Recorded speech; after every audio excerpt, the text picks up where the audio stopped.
My name is Dr. Josephine Palermo, and my superpower is creating business cultures that transform organisations team by team. With co-host Dr. Iain Butterworth, we discuss why we are so busy and what can we do about it. So if you feel like you never have enough time, you should really listen to this. Hey Josie, how are you doing? I'm really good, Iain. I've been so busy. Me too. I was almost too busy to come to this podcast. Well, yeah, me too. I was almost too busy to organise things for you. So this is what we're talking about today. It's a culture of busyness.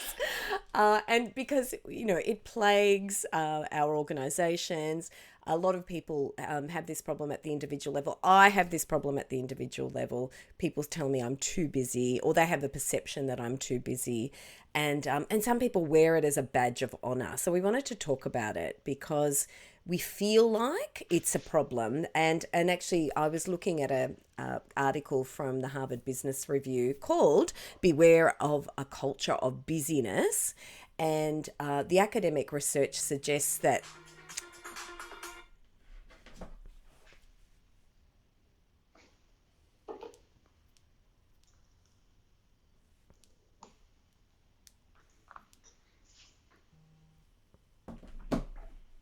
I was looking at an article from Harvard Business Review called "A Culture of Busyness," or "Beware of a Culture of Busyness." And the academic research suggests that our days are really becoming more increasingly busy. And what they did, which was really fascinating, is they analysed holiday letters. So I guess this is very American, but this research, but they kind of looked at, well, what are people saying when they write to each other over the holidays? And the reference to crazy schedules has dramatically increased since the 1960s, which is fascinating. And then an analysis of the Gallup data by Harvard Business School's Ashley Willens found that, and again, this is American, but it found that a percentage of employed Americans reported that they never have enough time. And that rose from 70% in 2011 to 80% in 2018. And I can imagine that that's still the case, into 2023. And in particular, Wow. when I speak to people, that's, people feel like they never have enough time. Do you ever feel like you have enough time? Um, I'm still in the post-COVID phase of struggling with too much time. Yeah. But That's a different problem. Yeah. having said that, uh, I feel like I'm managing reasonably well, but I clutter up my day and my mental space with junk that I'm scrolling through, Yes. or um, so it's a different kind of busy. I think that Yeah. there is busy running around like a crazy person, um, doing chores and life admin and stuff, and then there's also cluttering up one's mind with with garbage that actually stops us processing stuff. Exactly, and that's very true. So that access to information all the time, 24/7, is very distracting, and it takes away our capacity because we only have a certain amount of cognitive load, and so that is a distraction as well. So yeah, I absolutely get that, and maybe it makes us feel like there's more busyness. I often talk to clients about the information coming into their inboxes and where they're getting information from, and it's almost like we're a slave to it. And so my clients might say, well, I have to respond to emails, because Mm, I value being responsive. And I challenge them on that, because you mm, can value being responsive, but does that really mean that you have to sit on your inbox and respond to mm, everything, straight away? So, for example, I don't use email that way. People know that that's not how to catch me. If you want me to be responsive, I might not respond to an email for 2 or 3 days. But if you send me a text message or you call me, different story. So I think we've become a slave to some of these systems that were supposed to help us. They were So supposed to make life yeah, better. I get the sense that instead of flying our planes, we've become air traffic controllers. Exactly. I, Exactly. I That's a also beautiful think metaphor. I also think being busy can be an excuse from actually doing the deep work. Um, Yeah. I've never forgotten a support group that I once ran. I worked with survivors of brain injury and their families for several years, and I remember one particular group that I ran for carers in suburban Sydney, and every time, every time the topic turned to something profound and deep that Yeah. required one of the people would get up and very noisily make pots of tea for everyone. Interesting. So she got Yeah. very busy when the Yes. deep work was required. And just recently, Mm. I've been supporting an organization with some strategic planning, um, and the leader of that organizational team started to suggest that they needed to move away from the planning stuff and onto the real work. And I said to Mm. them, I said, yeah, we could spend the next 5, 10 years in our rubber dinghy scooping out water and being really busy, Yes. or we could get the boat into dry dock, fix up the sail, fix up the rudder and debarnacle the keel, and actually, Yeah. you know, Because reset our planning, fantastic voyage. exactly, because planning is work. Planning is about prioritizing and it's about really getting clear on direction. Yeah, otherwise you are at a task level, you might be doing a lot, but it's not having an impact. And in fact, there's research again in this article. It's great. We'll put the link in the show notes. There's research by Columbia that suggests that we actually perceive others who are busy in a more admirable way. So we think that people who are busy, they feel are important and impressive to us. So they're Mm. morally admirable as well, which is interesting. So we do have this bias, I think, because work has become the significant dominant social status in particularly in modern Western culture, and so there's this sense that we people who keep being productive and working hard, that's the kind of what we want all people to achieve. So I I think see that's it, true. yeah. I don't almost see it. I do see it as a sign of a societal neurosis. I think being very busy means we don't actually have to focus on meaning, Mm, purpose, mm, direction. mm, Why are we doing this? mm. Um, And in fact, though, that's a real call out. Though people are searching for meaning. So, for example, when we look at engagement surveys in organisations, that people say that they do say they're overworked and busy, and then they say they're finding it hard to find meaning in what they do. They want mm, they want that from leadership. Actually, they kind of look up and they want leadership to connect them into meaningful work. And people, particularly younger people, vote with their feet on that. They go to organisations there where they can see that the organisational work is aligned to the things they care about. So that meaning, I think, is still a desire. I think we've gotten into habits around busyness, and you might be right. It might be a defense mechanism. It might be a mechanism against anxiety as well. mm, So again, if I go back to my example of responsiveness, I feel like that's an anxiety response to, because anxiety is about it's caused from a fear response, or being in a fear state. Now, if I have many emails coming in, I may fear that I won't be responsive enough to those. I yeah. might be perceived in a negative way, and so Hmm. I need to respond very quickly. So that's coming from a fear-based approach rather than Yes. thinking, where are my strengths today? What's my purpose today? Is answering those emails really linked to that? And is there another way that I can be responsive? Because I'm not suggesting that responsiveness is a ill-intended value. I think that's a beautiful value to have, but it's the way in which we're applying that value. So I think that there is definitely some habits are formed because we either are avoiding pain or we're fearing loss. So definitely habits can be entrenched because of those things. There's a great term called ontological security, which I think possibly taps into the times that we're going through, where uh, just the basis of feeling secure in our existence is really under threat.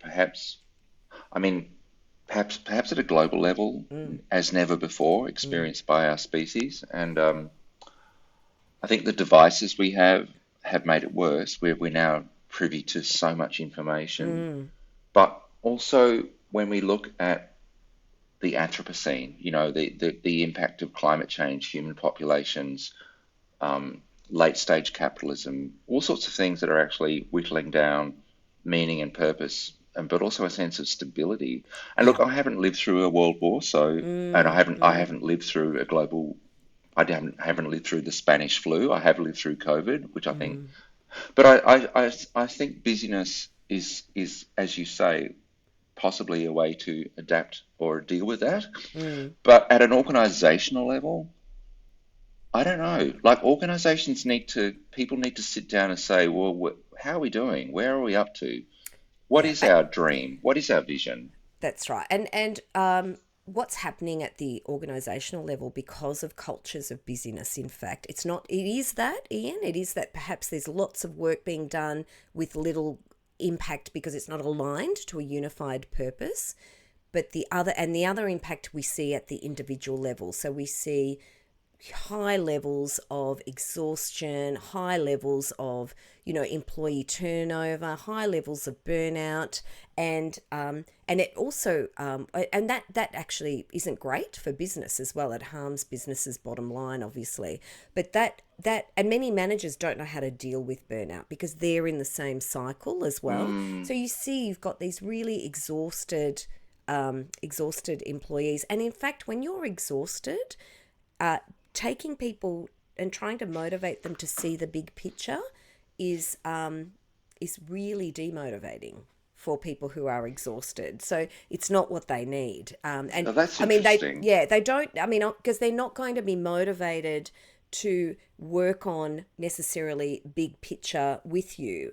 So you've got to lead them there. You've got to, but by firstly saying, let's stop what we're doing and then we'll create space for strategy and let's do. So we often do planning days and strategy days, and people are exhausted, and you're trying to get them to think into the future and dream into the future. I mean, you know yourself, just from an Mm, individual level, when you're really tired, it's not a great state for dreaming. It's not a great state for putting your mind into hmm, the future with optimism and hope, very and interesting. thinking, well, what could we achieve together as a group? So you've got to deal with the exhaustion. And I often say people find it hard in organizations to stop what they're doing, Mm, because, and also managers and directors find it very difficult to prioritize work and help people to stop what they're doing. And sometimes you need to do this in a radical way, mm, because what underlies that is a feeling that everything we're doing is important. mm. And if we don't continue doing it at this level, we're going to let our colleagues down. We're going to be evaluated negatively, etc. Now, I'll tell you something I did. I was a general manager at Telstra, and I loved the team that I was working with. I jumped into another part of the business, and I was responsible for 27 people. And when I came into that team, they had already gone through 3 restructures. Oh So God. that was very challenging. You had a lot of people who had been in the team a long time, some new people. They were exhausted. They were on the brink of burnout, and I kept trying to go to in some ways, I kept trying to prioritize the work for them, saying, look, this is our strategy. These are the priorities. What are you doing? Maybe you can stop doing that. But the response was, no, it's all important. I keep getting drawn into these stakeholder meetings with our clients because we were actually a bit of a gatekeeper. The team was a gatekeeper. So they felt like they had to be responsive to others. So, good intentions. People don't do this because they have ill intentions. They're good intentions. So what I did as the manager, my responsibility is to deal with this. So what I did, and I laugh about it because it was radical, but now it kind of feels like it was, in hindsight, it was absolutely the right thing to do. I went to my stakeholders and I said, this team needs a reset. So we are going to stop doing anything but mission critical work for 2 weeks. And so the stakeholders knew about it.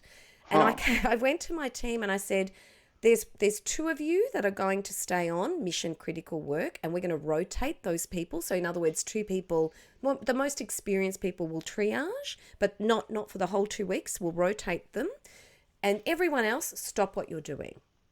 And they were shocked because they said, no, that can't, we're going to break the business. And I said, no, it's okay. I've spoken to stakeholders. If you feel like something's going to break the business, come to me and I'll manage that. I'll help you manage that. Well, we didn't break the business. We actually managed those 2 weeks. The stakeholders understood why we were doing that. And in those 2 weeks, we were able to reset the work so that people didn't feel like they had to take on so much. So, for example, there were some meetings that people were going to. They didn't need to be there. There were other ways of getting that information. So they started to, because giving them the space to then review what they're doing from a perspective of, how do I do this work in a sustainable way? Because saying yes to everything is not sustainable, and it leads to people really experiencing and burnout. And all we need to do is look at World Health Organization statistics to know that what we're doing in terms of the consequences of overwork are extreme. It increases the risk of stroke. It increases the risk of heart disease. Ultimately, we are killing people. Do you really want that on your head? I don't. It's not worth it. It's really My not worth favorite it. GIF, if you look into the Giphy list of options, there's one, if you put in hamster wheel, there's one of this hamster running around a hamster wheel really fast, and eventually it gets caught and Oh no. it's flung out into the air. I wanted to follow up on something you said about, it just occurs to me that busyness, when applied at an organizational level, I can't tell you how many restructures when I worked in a government department, it was like there was a restructure every damn Yeah. 6 months, Yeah. and at the same time, staff were told to be nimble and agile, and at the we were ready to smack the next person out that Yes. told us to be Yes. nimble and agile, Yeah. and it occurs to me that endless restructures are just a way of actually avoiding the issues. Am I Yeah. am I mistaken there, or is it an organisation trying to respond to a rapidly emerging and changing external It environment? could be There's a bit of both. both, right? Yeah, it could be both. It could be both, to be fair. And I think restructure is a way to puncture equilibrium, because people change. People won't change unless something in the environment changes. When you restructure, everyone knows there's a change, and so it's almost like you give people permission to do things a little bit differently. However, restructure just on its own, without the change management that goes with that, without the actual resetting of purpose for each team, without the resetting of ways of working together in teams, doesn't lead you to the outcome you're looking for. So that's why sometimes you get multiple restructures, Oh because just God. by putting our research on teams shows, just by putting people together as a group and calling them a team does not make it Oh, so. Yeah. So you need to do other things to really optimize that level of collaboration that you're after, or perhaps the resetting of direction that you're after, because people will continue to just work in the way that they've working because they've had success around that in the past. So we will always do things that have given us benefit. So I've had success doing it this way in the past. I'm going to continue to do it in the future, unless there's something that really helps trigger some change. Yeah. I can tell you, working in government, managing complex teams as I did, I'm really proud of the work I did in team building and establishing a deep purpose and direction and team camaraderie, and a sense of vision. But then when that team is disbanded, not even 12 months later, because of some change I mean, people disengage, and they think that when the next team development process comes along, they will think, well, what's the point? Yeah. Um, Government stopped giving out business cards because there was a realization that probably the organizational unit wouldn't exist. Even the department itself wouldn't exist in 18 months' time. And for me, that's a form of busyness that, um, I It don't know if it's adds to adapted. it adds to the complexity, I think. And the other thing that you're touching on, though, is how do you help people deal with ambiguity? And if you work in government, you're often dealing with uncertainty and ambiguity. Same in the private sector, though. You can often deal with ambiguity and uncertainty in the private sector. And the way in which we help people do that is by creating a real unified sense of purpose with smaller teams on an ongoing basis. You don't just set it and forget it. So you don't just do it at induction or when you have a new hire.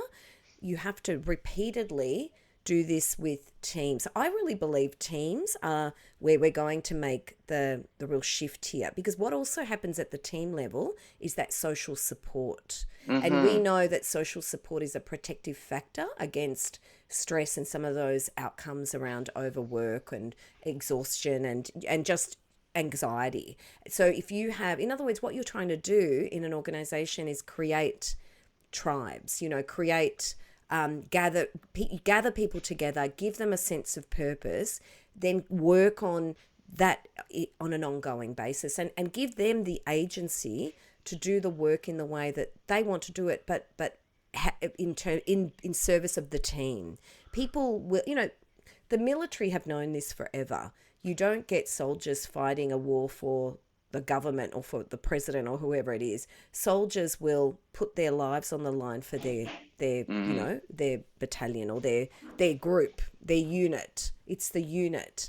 So I think that there's something we can do at that level, and every single team could be looking at this in terms of how do we reduce this busyness together? So you're not blaming yourself as an individual, you're not blaming other individuals, but what are the ways we could do this together? We could have a rule for, or a norm, for example, that if we want to communicate with each other and we need a quick response, it's not email. It's Huh. okay not to be, so we could have a norm around that. And all you'd have to do is communicate it to others. This is my So, norm. so tell me, I'm really fascinated by the notion of organizational resilience, and I Mm-hmm. think resilience is a term of our time. We're Mm. talking about resilient communities in the face of climate change. We're talking about, all sorts of different forms of resilience, and Yeah. I am very interested in the notion of organizational resilience, where Yeah. organizations don't just bounce back from a challenge, they actually bounce forward. Yes. So Yeah. they come back stronger than ever because Yeah. they have a culture of innovation, design, adaptability, and strength and Yeah. trust. But this dreaded word agility is part of that. But I wonder if being told to be nimble and agile in the absence of a sense of trust and innovation and belief in the mission and purpose of an Yeah. organization, Yeah. I don't know. I think being told to be nimble and agile in the absence of those things is actually a recipe for Yeah. disaster. It's counteractive. And what we need are structures. And I'm not talking about structures you can see. It's those routines and it's those symbols of power in a way that reinforce the culture that you want. So again, what are the norms at play here?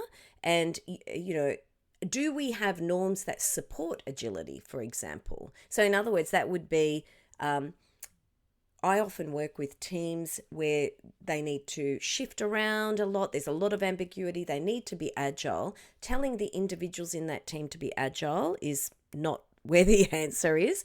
It's how is the team responding to uncertainty. So, for example, do they visualize the work together as a team? Do they talk about the work that they've got ahead of them in the week as a team, where they're consulting with each other, not just Mm. updating each other, but they're Oh coming yeah. to it and saying, how do we as a team cope with this work Yeah, this nice. week?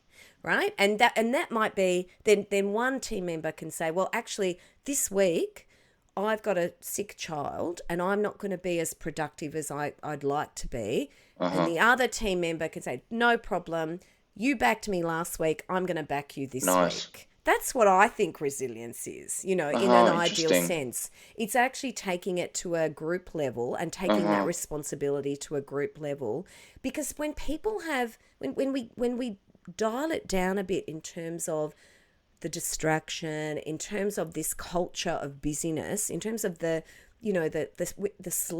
being almost, imprisoned by busyness, people have time to think about what they're doing, to plan what they're doing in a way that really optimizes collaboration and really optimizes the support they have around them. So it's actually that. And then at the individual level, there are things you can do. So, because, for example, people in a group may have very different ideas about how they prefer their communication style, or some people might prefer not to be on particular channels, and that's fine. But as a team, you need to agree on which is the channel you communicate with internally, which is the channel you communicate externally on, and what are the agreements around responsiveness, for example? What are the agreements around, sharing the responsibility for outcomes of the work? So So, we don't do that enough. so here's the thing. I think innovation comes around when people have got space for imagination and Yes, yeah, reflection. yeah. Recently had a lovely brunch with a couple with an 8-year-old daughter who's awesome. I loved her. We did puzzles together. And I said, What do you do for fun?" And she says, "Oh, I go to art class, I go to ballet, I go to soccer, I go to this, I go to that." And I say to the parents, "What's your role in this?" "Oh, we're busy being the chauffeur." Yeah, And I, yeah. I said to this kid, "Do you ever lie on your back in the garden and look at clouds and make shapes out of them?" Yeah. I don't think she'd ever done that. Yeah, yeah, yeah. Well, And I no, mean, not if she's going to ballet and la la la la it's and all like those it's almost classes. like we're creating a culture of business Yeah. in children, Yes. Yeah. so that the scope for imagination is not there, Mm, mm. and they don't get time to be bored. I mean, imagination and creativity comes when you're bored half the time. Yeah. Exactly. Um, I feel like we are intolerant to boredom.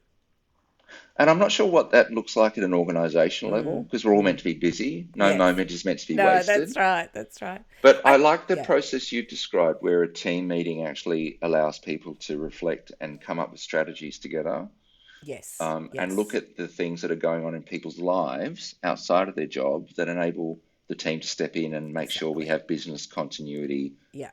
And leaders irrespective. need to reinforce that in organizations, and some organizations really do this very well.